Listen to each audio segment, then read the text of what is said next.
Assalamualaikum warahmatullahi wabarakatuh. Om Swastiastu, Namo Buddhaya, Salam Kebajikan. Perkenalkan, saya Nathan Royhan dengan NIM A1011221119, yang dimana pada kesempatan kali ini saya ingin mempresentasikan hasil UTS saya pada mata kuliah Hak Kekayaan Intelektual, yang mana saya akan mengangkat tema Hak Kekayaan Intelektual mengenai merek Praga. Baiklah, langsung saja. Jenis HKI dari Praga.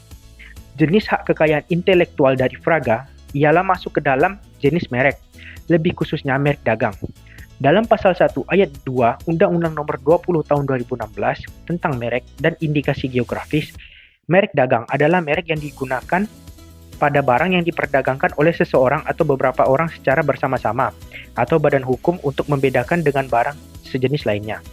Hal ini sesuai dengan tujuan dibentuknya merek Praga, yang mana sebagai sebuah simbolis untuk membedakan barang sejenis yang dihasilkan. Praga sendiri merupakan sebuah merek yang dikeluarkan oleh saya, yang mana Praga tersebut bergerak di bidang produksi pakaian fashion dengan model terkini.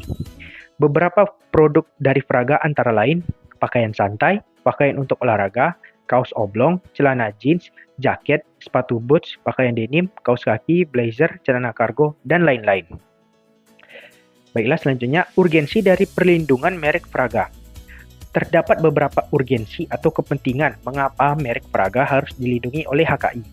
Hal pertama yang menjadi kepentingan dari perlindungan merek Praga ialah sebagai alat bukti sah bahwasannya saya sebagai pemilik dari merek Praga, sehingga akan memberikan perlindungan hukum kepada merek saya terhadap penggunaan dan peniruan yang tidak sah dari pihak lain.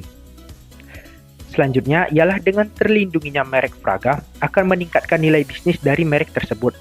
Hal ini dikarenakan merek yang telah terdaftar legalitasnya memiliki reputasi yang baik, sehingga cenderung untuk meningkatkan daya tarik pelanggan dan juga investor terhadap merek saya.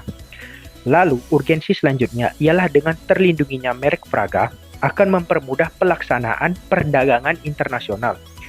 Dengan merek yang telah didaftarkan dan dilindungi oleh HKI, merek Praga dapat dengan mudah memasuki pasar internasional. Selain itu, dengan terlindunginya merek Praga oleh HKI juga akan membantu untuk mendapatkan perlindungan di negara lain dalam perdagangan internasional melalui perjanjian internasional.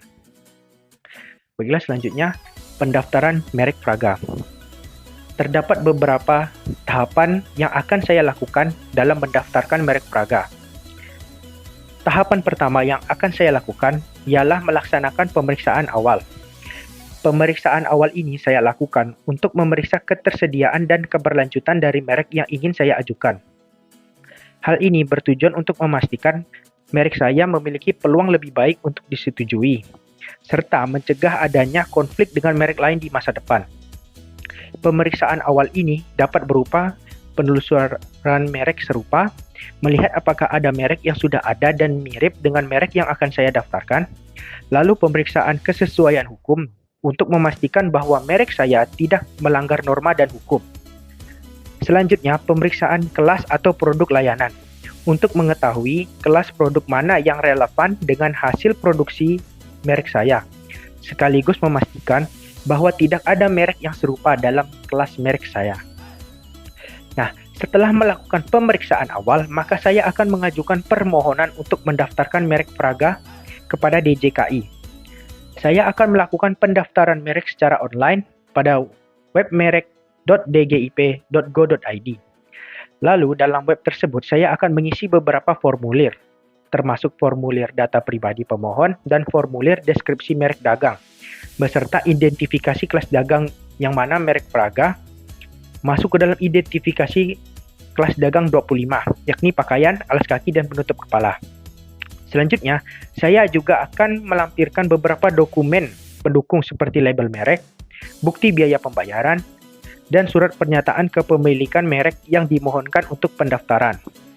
Setelah pendaftaran merek Praga telah dilakukan, maka saya akan menunggu pengumuman permohonan pendaftaran merek, yang mana biasanya dimuat dalam berita resmi merek dan biasanya berlangsung selama 2 bulan.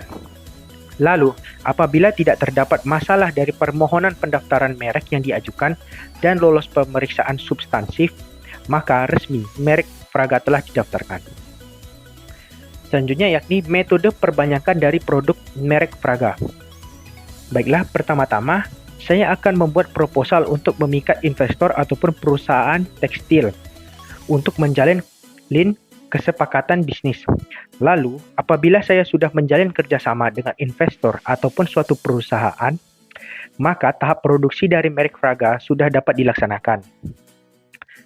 Sembari tahap produksi sedang dilakukan, saya akan melakukan analisis demografis terhadap kebutuhan pasar fashion, seperti model pakaian apa yang sedang tren saat ini, dan apa target pasar dari merek Praga ini. Selanjutnya, jika tahap produksi sudah hampir rampung, dan analisis demografis terhadap kebutuhan pasar sudah dilakukan, maka saya akan menyusun strategi pemasaran merek Praga. Strategi pemasaran yang saya gunakan ialah pemasaran melalui media sosial, visual dan konten kreatif dengan menggunakan platform toko digital atau e-commerce sebagai lapak dari produk Praga. Namun, penjualan produk merek Praga tak hanya terbatas pada toko digital saja. Praga juga akan membangun toko offline di berbagai lokasi strategis yang ada di kota-kota besar. Baiklah, selanjutnya yang mana hal ini hal yang termasuk paling esensial yakni pembuktian merek Praga di web PDKI.